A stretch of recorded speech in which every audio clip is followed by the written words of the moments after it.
everyone. I'm Erin Woodie. I am the Chief Operations Officer at Voices of Hope here in Cecil County.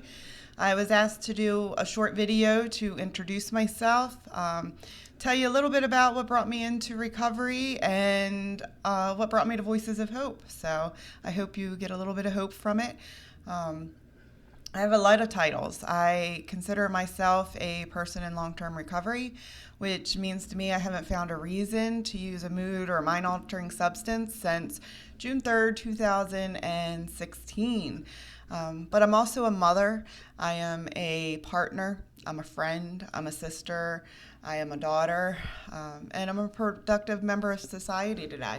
That wasn't always the case. I wish it was.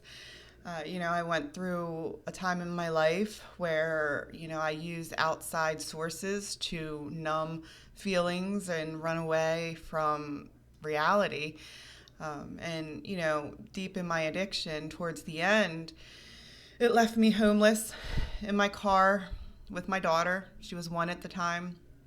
We were living in my car, and, I look back on those times and I totally felt alone.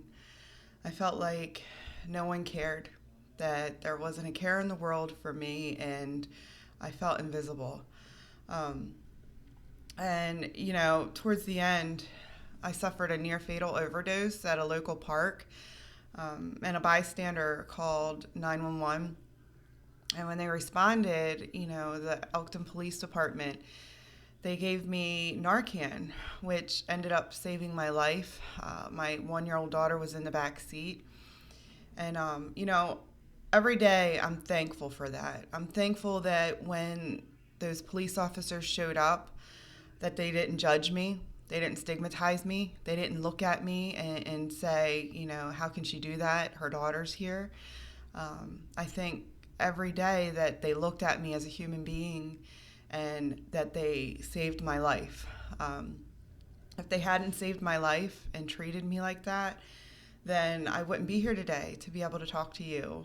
I wouldn't have found recovery, and I wouldn't be living the life I am today. After my near-fatal overdose, I reached out to some people that I knew in the recovery community that, they've always been there for me. And when I reached out to them, they told me about a recovery house, Oxford House. It was a mommy and me house. So it was really neat. You could move into this house, this recovery house, as long as you didn't use any substances, and got engaged in a program that me and my daughter could live in this house and get our lives together. And it was scary at first, I didn't know what to expect. I had always been, on my own, and it was really hard to move in there. And I took a leap of faith, and, me and my daughter walked into that house, and, here I am 4 years later. That house was really a building blocks for me. I lived there for the first year and a half of my recovery, and I really needed to. I got connected to the recovery community. The women in that house, they taught me how to be a mother again. They taught me how to show up for work. They showed me my self-worth, made me believe in myself because they believed in me. Early in recovery, I had all this time on my hands. I didn't know what to do.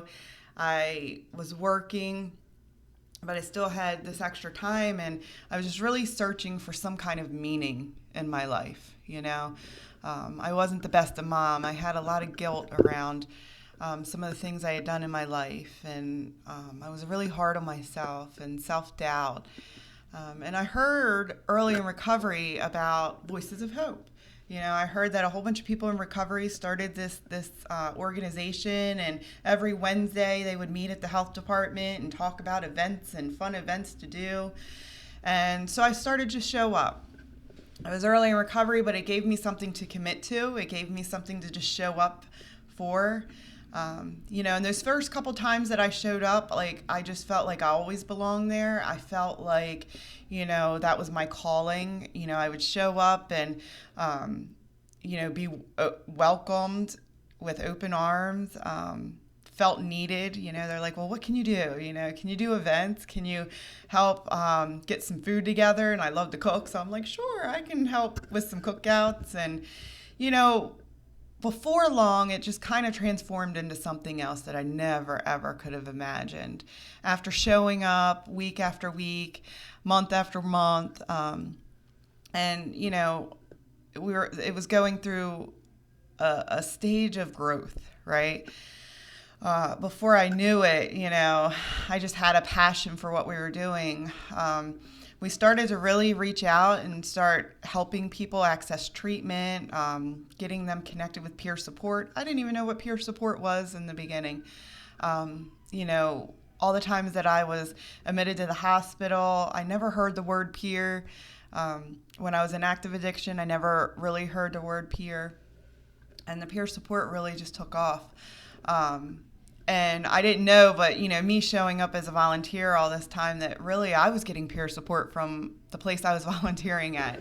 And it really just grew into a passion. We got into, a lot of different things, but, just helping another individual and being able to connect with them and, give them some hope that I wish someone would have gave me. It would have saved me a lot of heartache. And just, got really connected with this organization from the top down. It's all people in recovery, giving their lived experience to help someone else.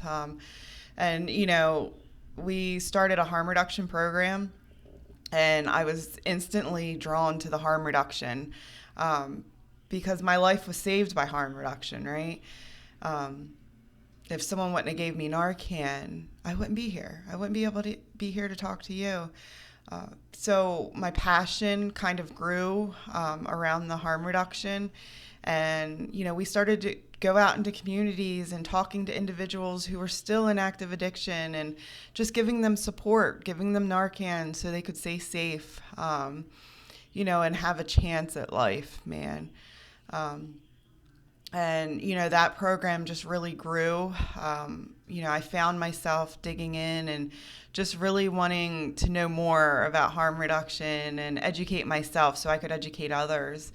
And, just since then, the amount of people that I'm surrounded by every day that work for Voices of Hope, people that show up and just volunteer their time, for a cause that is passionate to them. That's what I'm surrounded by every day, is just a bunch of passionate people that just want to offer hope, let people know that, they're not alone. Doesn't matter. If you want to call Voices of Hope 24/7, 2 o'clock in the morning, that there's going to be someone else on the other end of that phone to talk to you. In just the growth that we've had over the last 2 years alone is amazing. The people's lives that we touch, the families' lives that we touch, the family support,